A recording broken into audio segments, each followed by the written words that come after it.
Well, the big meeting was this week in Jackson Hole, the annual Jackson Hole Symposium where the Fed met and Powell spoke. What did he talk about? Well, the main two things, inflation and unemployment.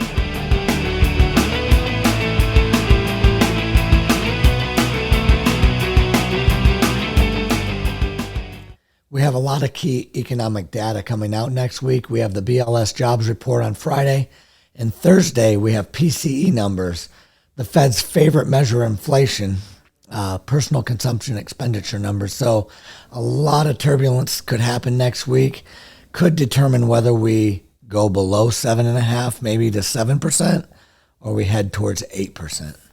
Fed Chairman Powell did acknowledge that unemployment is going up. Hourly wages are coming down a little bit. We have hours worked coming down. Talked a lot about inflation numbers, still holding pat on 2% inflation numbers for the core as far as PCE. They want to see that come down to the 2% range right now. It's expected to be around 4.3% at the next measure, which will be next week on Thursday. Last time we talked a little bit about the Fed. As far as Chairman Powell driving a bus with a blinder on, well, he's actually starting to look under that blinder to see what's coming up ahead around the curve. So he is acknowledging that they are going to do more of a wait and see approach right now when it comes to inflation and unemployment. And the chances of a Fed rate hike at the next meeting is looking lower and lower at this point. Here on the Mortgage Minute, we do talk a lot about statistics and other facts.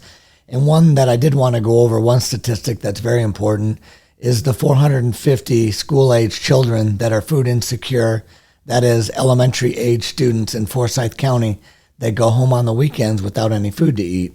And so what is going to happen next is we're going to have a charity event. Blessings in a Backpack, along with my daughter Kylie and the Z Team, are going to be hosting an event on September 2nd, which is Saturday. It's in a week. And we're going to put an invitation out there via social media and also in an email. So be on the lookout for that. I hope everybody has a great weekend, and we'll look forward to talking to you again next week. I'm Jeff Zuloff, and that's your Mortgage Minute.